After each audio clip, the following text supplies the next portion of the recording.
So, newfound friend, somebody who's on the YouTube channel.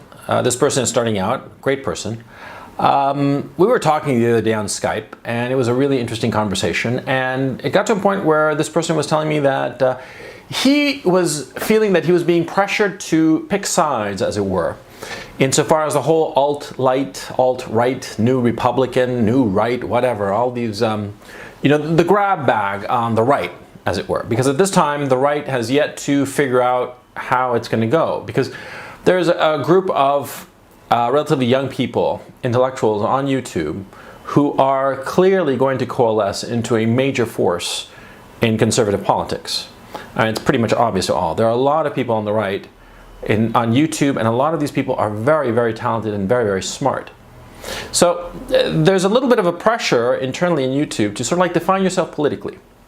Okay? And this person, this friend of mine, was talking to me about it on YouTube and telling me that, on Skype rather, and telling me that he was getting a lot of pressure to sort of like pick sides. And I cautioned, don't. See? Because you never want to be deciding because somebody's pressuring you to decide. Never. Never, never, never. And this is a key lesson that you ought to learn. And that's why I'm talking to you about it. You see, a lot of people will try to pressure you into picking a side, as it were, because it is to their advantage.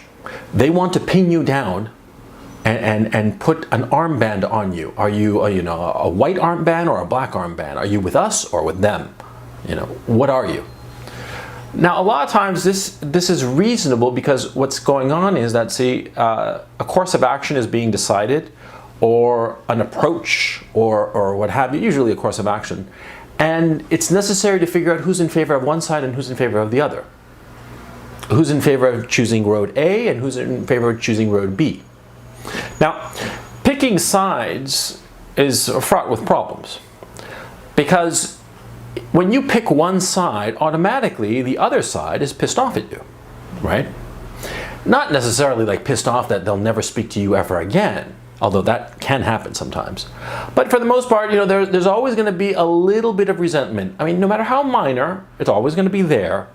If somebody who was undefined and who was sort of like flirting with both sides all of a sudden defines themselves on the one side or on the other side. Now, we've all heard the platitudes that you should be an honorable person and be a person of principle. That's the word, not an honorable person. Be a person of principle and define yourself, young man, and tell us who you really are and what do you believe in. Oh, it's just a bunch of bullshit, okay? The people who say that you should define yourself and stand up for your principles are usually the people who want you to pick their side, okay? I mean, quite frankly.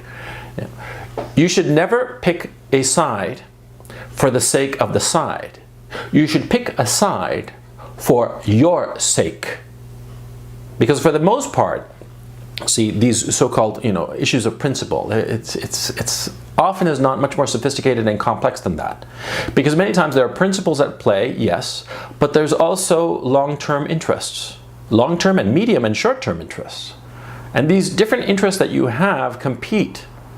And so you will discover as you get older, especially in corporations, in work environments where there are a lot of people and a lot of consensus has to be arrived at in order for a decision to be taken, that often it is best for you to withhold your decision, to not decide, or at least not publicly decide.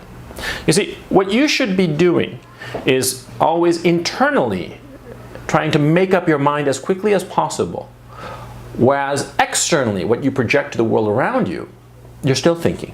You're always thinking, and you're always going to very reluctantly decide. Why do you want to reluctantly decide on a course of action? Because if you are reluctantly deciding on one side or the other, one team or the other team, course A or course B, the people who will be on the opposite side of the question, if you express to them clearly that you are you're very unsure and reluctantly you're going to choose one or the other, right? And the one that's not their side, of course. See, they will take it softer. If it's a snap decision, they'll be upset with you. If it is a decision that you take under duress because the leader of one side or another pushes you to make the decision, they're going to respect you less. Your position in the overall group will decay. Yeah. Because look at it, think of it. You've seen those guys who are like, oh, I don't know which to go, where to go, where to go. And then the alpha guy comes up and says, John, come on, be a man, go with me and do what I say. And John is like, okay, what do you think of this guy? Of this John fellow who capitulated to the alpha and just followed along like a meek little dog. You think he's a meek little dog. He's a fucking loser. He's not what I want to be, right? There may be very good reasons for following this alpha guy, but the alpha guy pushed him to decide to go with him. And that adds strength to the alpha at the expense of poor John, who looks like a fucking, loser, like a cuck, right? See, that's the problem. And you always want to be careful that you don't come across as a loser who is capitulating because some strong personality is pushing you in one direction or another. In point of fact, it's smart if somebody, even the person that you want to follow, if he comes up to you in public, say, or in a public setting via email, for instance, or whatever, if he comes to you and pushes you and says, well, come on, John, join me, be a man, and some shit like that, you have to push back. You have to push back and say, no, hey, I'm going to make up my mind when I'm good and fucking ready, and you're not going to be pushing me. And if it's going to be like that, then fuck you. Now, you do that move and you'll watch as the alpha just backs the fuck off, because he's not going to want to lose supporters on the one hand, and he's going to, realize that you're not to be trifled with. You never want to come across as somebody who could be trifled with, no matter what. It is better to be considered an idiot and an asshole than somebody who can be pushed around, okay? Because being considered an idiot, people will get over that when you open your mouth and say sensible things. Being considered an asshole, people will get over that if you show kindness and decency and respect to other people. But being somebody who can be pushed around, you never get over that. You never get over the perception of being considered weak. Have you ever seen somebody who people thought was weak, that their idea about him turned around? Never. Weakness is forever, because people smell it. It's there. And it never goes away. Everything else, you can change it. Any false impression of who you are can be changed except weakness. So even if a guy is pushing you hard to choose his side, and even if it's the side that you want to choose, if he pushes you and tries to manhandle you, psychically speaking, of course, you say no. You tell him to fuck off right there on the spot. Don't hesitate. Because see, you'll always be able to choose his side, and when you do, after you told him to fuck off, it'll count for more. Your voice, the fact that you had a tiff with a guy, and then a day or a week or whatever later, you say something, his side is the better side, it will actually gain you more respect, because people will feel that you took the decision on principle. Because after all, you're joining the person that you had a little tiff with, and little tiffs mean shit. Okay, don't worry. Getting pushed around and getting into little tiffs with people, that's part of life. Don't be afraid of it. The people who are afraid of stepping on other people's toes, the people who are afraid of mixing it up and getting into a little tiff, they never amount to much, they never get anywhere, and nobody respects them. Don't worry about it, If you have to just stick your elbows out and push people aside to get what you want, fine, don't worry about it. Have self-confidence. Have self-confidence in what you want, but like I say, never choose under duress.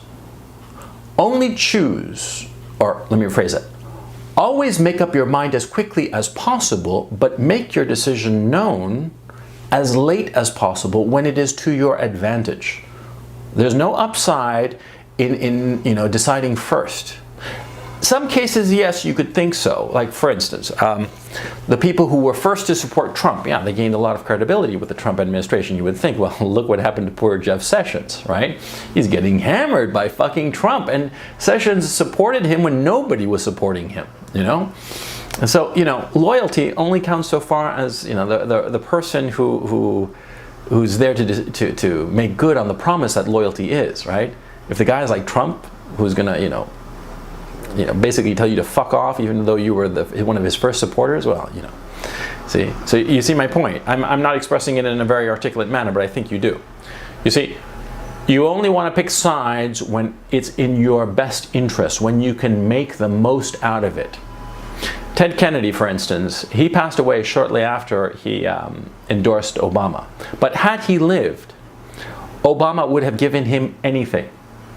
Why? Because Ted Kennedy endorsed Obama at a key moment in the Democratic primaries back in 2008. When he endorsed him, it gave the Obama candidacy huge credibility. And all of a sudden, Hillary Clinton, who seemed like the shoo-in for the nomination, she looked not just vulnerable, but weak. If Ted Kennedy is not supporting her and instead supporting this guy, then she's not the candidate we want, or this young senator from Illinois, he's the one we want. See? So that's a smart move. That was when, Ted Kennedy decided early to his advantage. You see? You make your decision known when it's to your advantage.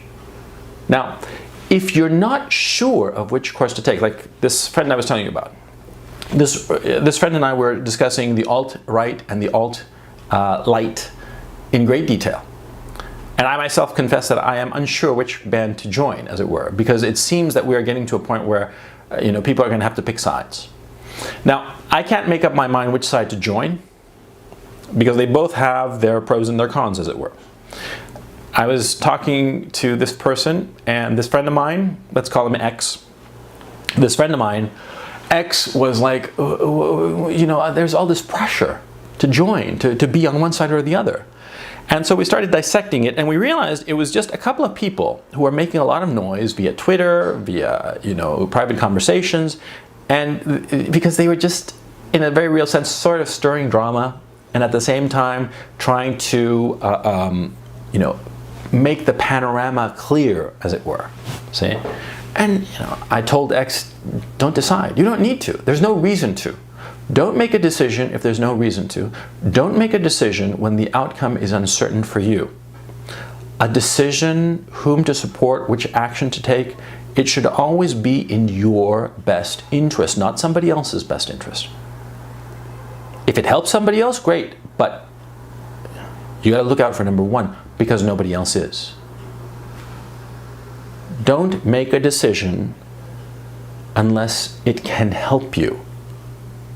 And if you're not sure, just wait it out. Just sit back and just say, I'll decide later at some point. And what are people going to say? No, you have to decide now. Why? You see? That's the issue. If somebody says that you have to decide now, you say, no, I don't have to decide. I decide when I'm good and ready. And you will just have to wait.